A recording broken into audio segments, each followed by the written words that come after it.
Hello there, how's your day going? Fine. I'm glad to hear that. Have you done anything interesting today? No. I see. Likewise, I just woke up not too long ago and I'm just getting ready for work soon. So, yeah, it's such a nice day outside, though. Do you have any recommendations for things I might be able to do when it's this nice outside? Nope. The weekend is coming up. Are you excited? Do you have any interesting plans? Not really. Okay, well, it was nice talking to you. Thanks. You too. The whole point of this was to demonstrate that the failure of small talk is not always our fault. This is something that I have pressured myself into feeling so many times where I would be talking to someone who is either not interested or not skilled enough, which seems like a very easy skill to have. It's just showing interest. But for some reason, some people are really lacking on this, and it's very hard to, carry a conversation after a certain point.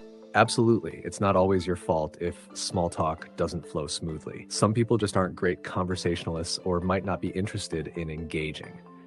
It's a shared responsibility to keep a conversation going, and if the other person isn't contributing, it can feel like you're hitting a brick wall. It's a bit like trying to play tennis with someone who just watches the ball go by without swinging their racket. You can only do so much on your own. Recognizing this can take some pressure off and help you understand that it's not a reflection of your conversational skills. Have you ever encountered someone who seemed interested initially but then became less responsive? What strategies did you try to keep the conversation going? That is such a great analogy about the tennis. I think it's so fitting. There are certain indicators that suggest that the person might be interested in that conversation, but for one reason or another, they just don't seem to want to contribute to the conversation. And this can be a little tricky because sometimes you might misread the person. You might think that, oh, they're not interested, or, I'm just wasting my time or something. But come to find out, that might actually be them trying their best. So it can be quite a tricky situation to navigate sometimes. That's a great point. It's true. Someone might be genuinely interested but not very expressive or skilled in showing it. It can be a bit of a puzzle trying to figure out their level of engagement. Sometimes people have different communication styles or maybe shy, nervous, or preoccupied, making it hard for them to contribute effectively to small talk. In those situations, it can help to gently guide the conversation with open-ended questions or topics that might pique their interest more. But it's also important to recognize when it's okay to let the conversation naturally wind down without feeling like it's a failure on your part. Have you found any particular strategies or cues that help you better gauge someone's interest or engagement during a conversation or while dancing? Before I get to your question, I think that's such a useful tip is open-ended questions. By using open-ended questions, we're able to try to to spur a little bit more of a conversation. Although for a lot of these people that I'm thinking about, I'm not quite sure how much that would work. It's almost like whatever is making it difficult for them to express more, whether it's a lack of interest or whatever it is. I feel like that's usually going to overshadow whatever your effort is at open questions. So I'm not sure. As far as strategies that I might use to try to get people out of their shell in that sense, I don't know. I think that sometimes I just have to, it's almost like a challenge, right? I just take that as an opportunity to practice my ability to maybe to try to bring them out of their shell. And if I'm not successful at that, as I said in the beginning, I've tended to take some of that responsibility, which I don't think is necessarily bad because it pushes me to be a better conversationalist. But on the other hand, I do have to be mindful of not getting carried away and being patient with myself, recognizing that it takes two to tango. That's a great mindset to have, balancing the push to improve your skills while recognizing the limits of your control in a conversation. It's definitely a fine line between taking constructive responsibility and not beating yourself up over something that's out of your hands. Taking it as a challenge can indeed be a productive approach. It not only hones your skills, but also can make the interaction more interesting for you. And yes, patience with yourself is key. Conversations like dancing require a bit of give and take from both parties. Sometimes it might also help to subtly subtly shift the conversation to topics that might naturally engage the other person more, based on any small clues they give away. Have you noticed any particular topics or approaches that seem to work better in bringing people out of their shell? That's another interesting tip, to try to focus on topics that they might be more interested in. Sometimes it's hard enough trying to figure out what those topics are, if there are even any. And to go back to your previous question about situations where I found myself in a situation where someone is situations where I found myself with someone who seems interested in that conversation at least, and somehow they just are not contributing. It's in a dating setting, right? Like a woman I would go out with, for example, would seem like, I mean, the fact that they're there to begin with would suggest that they must be interested, but they would not really be, they would not be helping out in terms of the conversation itself. But like you said, it could be a multitude of reasons. It could be a lack of skills. It could be a lack of curiosity. It could be so many different things. It could be just their way of communicating, and it's really hard to move any sort of relationship forward when that is the types of conversations that we're having. I forget the last question you asked before I went back on your previous question. What was it you asked again? I asked if you've noticed any particular topics or approaches that seem to work better in bringing people out of their shell, whether in dancing or talking.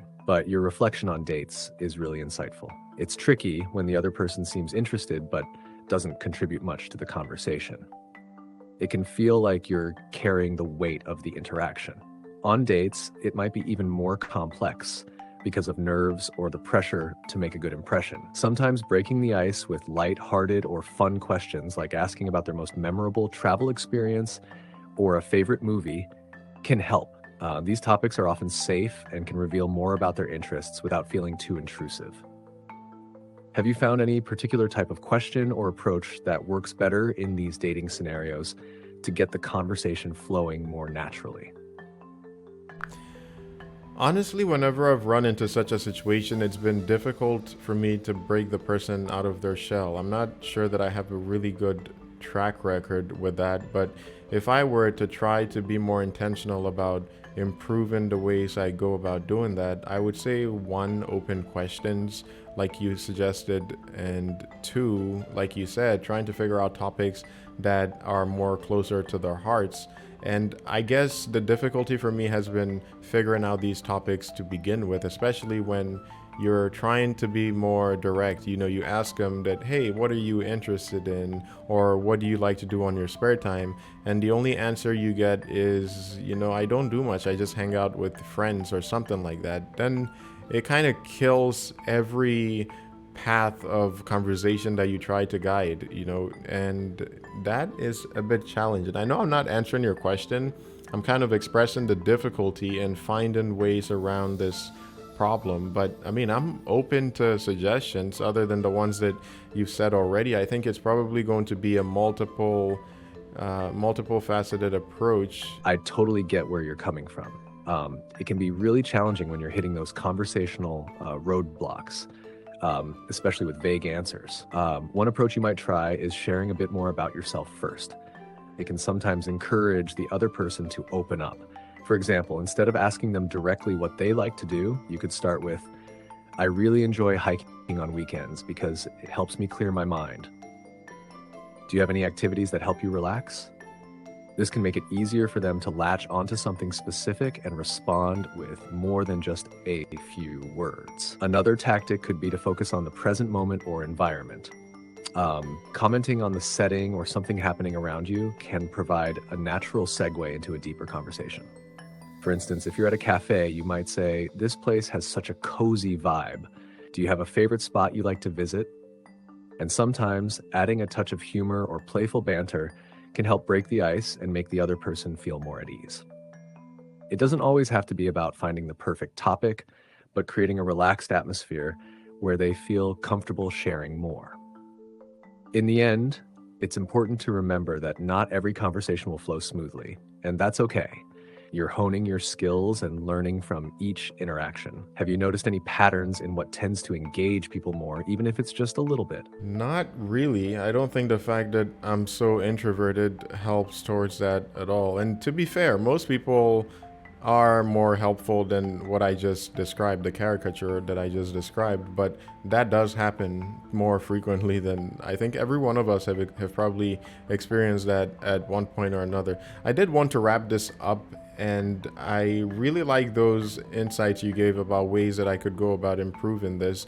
You said to ask open questions, to try to figure out things that they're interested in, to try to, what else did you say? Sure. Here's a quick recap of the strategies we discussed. 1. Ask open-ended questions to encourage more detailed responses. 2. Share something about yourself first to create a more engaging conversation and encourage them to reciprocate. 3. Focus on the present moment or environment to find natural conversation starters. 4. Use humor or playful banter to make the atmosphere more relaxed and inviting. These strategies can help make conversations flow more naturally and create opportunities for deeper connections.